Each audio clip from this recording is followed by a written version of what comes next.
First off, that clip comes from Rocky Mountain Sasquatch, so go add their YouTube channel. They're pretty good.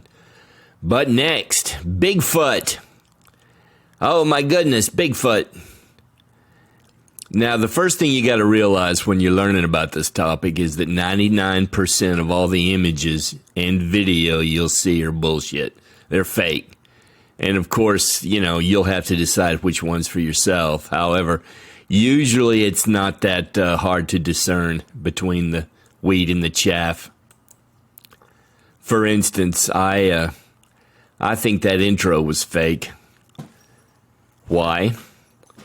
Because I think that a self-respecting Sasquatch who was trying to scare that lady would have looked in the window, you think? But anyway, I'm going to go over some of the evidence in a general way for the noobs, because that's actually to whom the video is intended, directed toward. But hopefully there'll be some stuff in here for the hardcores that they might not have known before. But anyway, you know, I have a deep passion for this topic, and I'm really surprised I hadn't done a video on it sooner. But I've actually seen one of these things when I was a kid. And I'll go over that at the end, so stick with me. First, the most common physical evidence presented are the footprints, hence the name Bigfoot. You can find them all over the continent, and as I said before, almost all are going to be bogus. But that's not to say they all are. And I'll show you what I mean. Now, on the left, there's the famous crippled foot track, which, as the name implies, shows a crippled foot, which most folks say isn't the kind of thing a hoaxer would have the anatomical knowledge to have forged. I have heard that that same track has been found in multiple locations, hundreds of miles apart, years apart. But I couldn't reconfirm that. I went back and tried to find that. I couldn't find it, but I have heard that. And then, of course, there's the depth of the prints themselves, and I'll show you what I mean. I'll show you first a bear track. All right, this is a bear track right here in the sand at Bluff Creek. Now,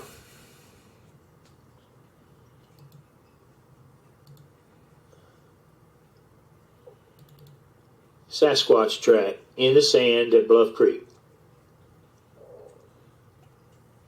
You see what I mean? And it has pushed all of this stuff forward. And it was a series, I guess it's probably 13, 14 tracks across this sandbar before it either stepped off onto harder ground or something. We lost them. But they were really deep. I tried to make a track that deep, and I couldn't even put a dent in it. This was So as you can see, that's food for thought there. And that video comes to us by the good grace of M.K. Davis, who is absolutely one of the best researchers on the internet. He and a guy named Thinker Thunker. Go and add those two channels and watch what they have to say, and you'll be clued in as to the state of affairs when it comes to Sasquatch research. Next up are the dermal ridges that are found in the tracks. You know, your feet, the soles of your feet have ridges just like the tips of your fingers do, just like fingerprints. And you can look at some of these tracks, if not most of these tracks, and find dermal ridges on the track.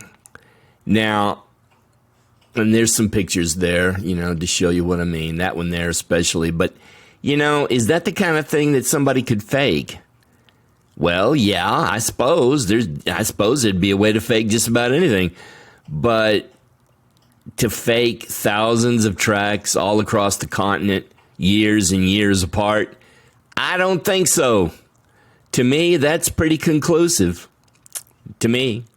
Next are the sounds, and I've got some sounds here for you to listen to, and maybe you might conclude that they all sound eerily similar. They were all recorded miles apart, hundreds, if not thousands of miles apart, years apart. So let's take a listen here.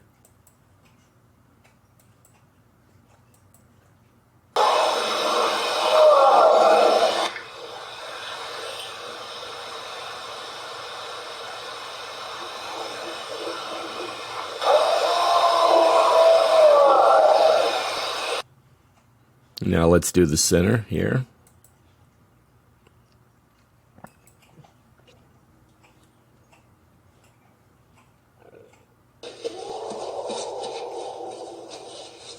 Holy cow.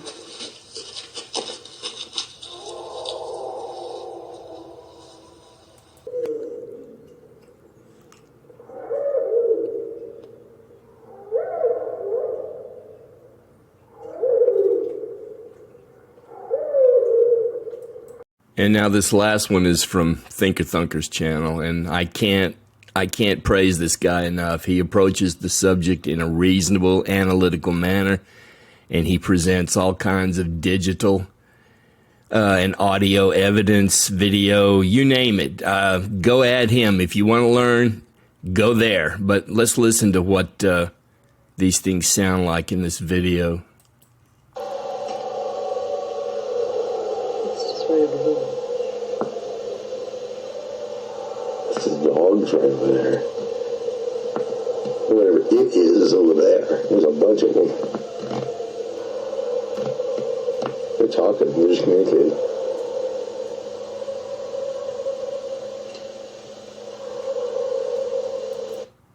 Okay, those poor people had been stranded on the side of the road without a cell phone connection. Not enough bars there.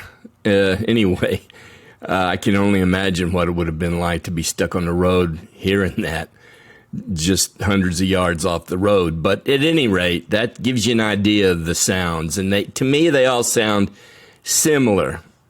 Not precisely the same, but similar.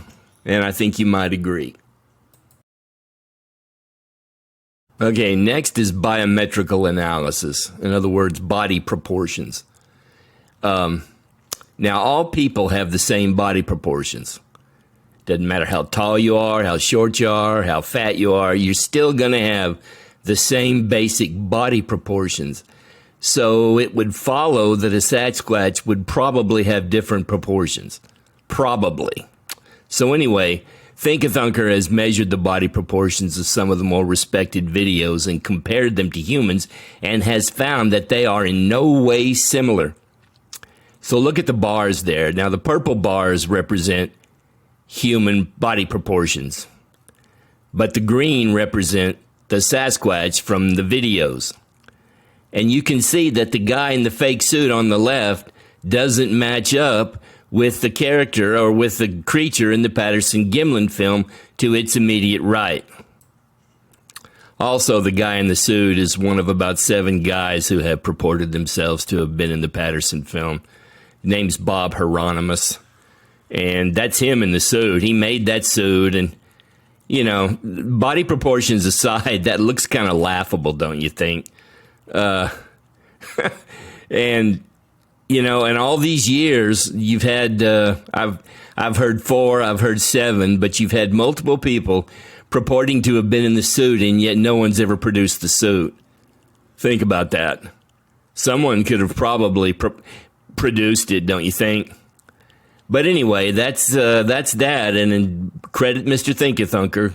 Go to his channel for the second time, or maybe the third, and we'll move on. Okay, no self-respecting Sasquatch video would be complete without showing the Patterson-Gimlin film, so I'm going to go ahead and show it here. Here it goes.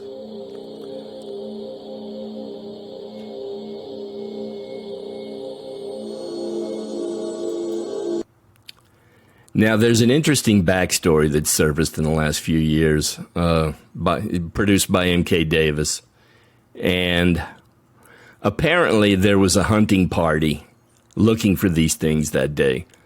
And Patterson and Gimlin stumbled across the hunting party while they were killing these things. Apparently, a logging company was having some difficulty with a troop of 7 of them. So they called in some professional hunters with essentially elephant guns, and they flew in a special dog from Canada, an attack dog, and they killed 5 out of 7 of them, including the creature in the video. And Patterson and Gimlin, they happened to just stumble across what was going on in the big middle of it, and they took their video separately from the hunters. Now, the logging industry will go to great lengths to prevent these creatures from being disclosed, their existence. Because think about it. What would happen if half the continent were declared the habitat of an endangered species? Think about what that would do to the logging industry. I would think that the logging industry would do just about anything, including murder, to prevent that from occurring. I think. But at any rate, you be the judge, and that's the backstory there. Check out MK Davis. Next is the Freeman footage, which I always thought was fake for years and years. I've always thought that if you wanted to really judge the veracity of one of these videos, you look at the reaction of the people making the video. People get PTSD from seeing these things. You don't just flippantly experience it. You don't. You just don't. And it seems to me that Mr. Freeman here did. So based upon that, I always thought it was fake, but let's take a look here. Oh, there it goes.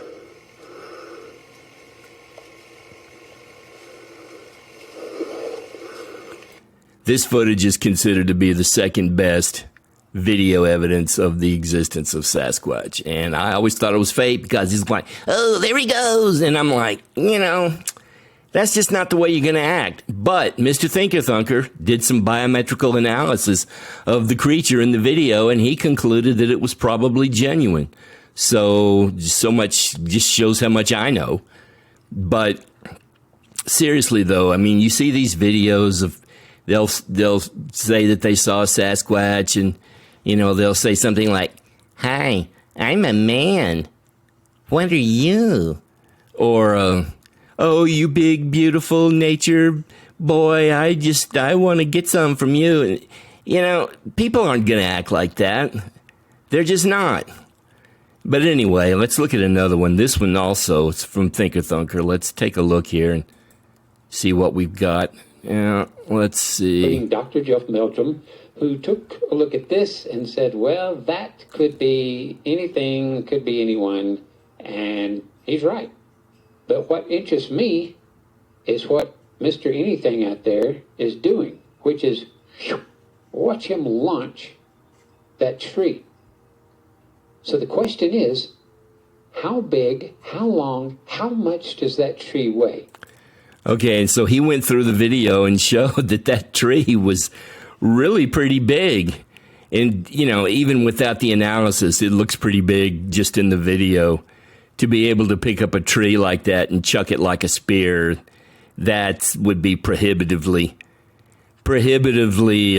excessive. So at any rate, that's some of the video evidence. And now, last but not least, the moment I hope that you've all been waiting for, my own personal experience. Before I start, though, the creature whose face is in the frame, that's a digital representation of a species that went extinct millions of years ago. Paranthropus, I think it was. But Paranthropus was a short little sucker. The thing I saw wasn't short at all, but that's what the face looked like. That is a dead ringer for what it looked like. But let's go on here and I'll tell you about it. I was about 5 years old, and we were going to this peach orchard to pick peaches. The people who owned the orchard, they'd let you go and pick peaches, and then they'd charge you for however many bushels of peaches you picked. Well, I was a little boy. I was bored to death, so I went out running around all over the place, and there I was, and I turned the corner on this row of peaches, and there that dude was. Where it says me, that's where I was, and then where the X is, that's where it was. There was a driveway there with a parking lot and some outbuildings, as you can see, and then the people were picking peaches all through here.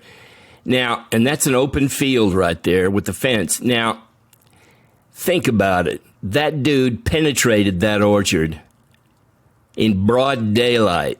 Must have been 1 or 2 in the afternoon. And yet, I was the only one who saw him. Think about what that implies.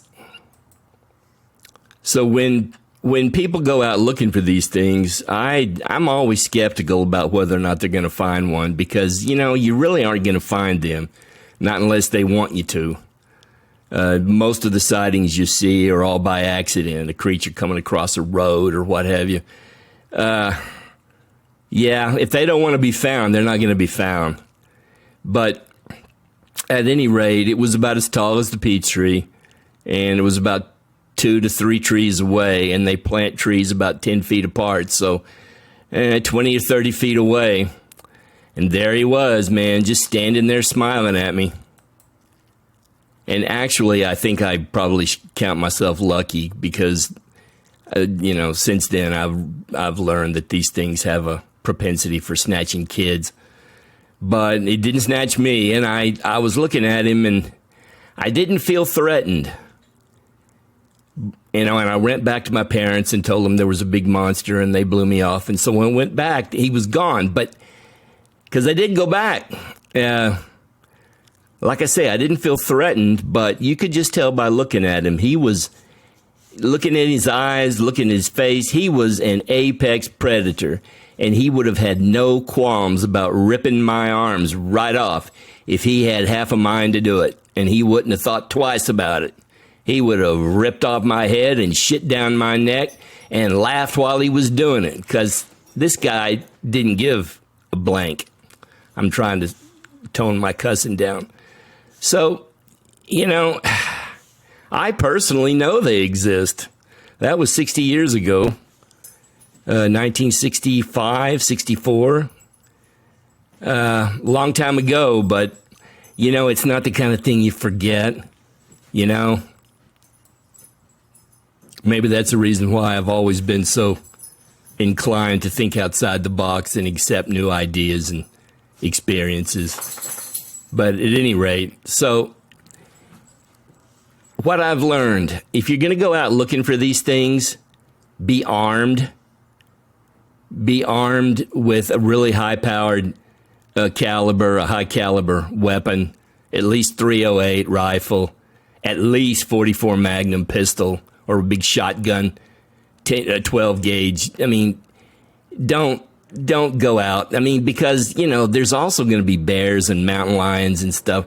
Don't just go out in the wilderness looking for these things and expect nothing bad to happen, because if you don't know what you're doing, it probably will.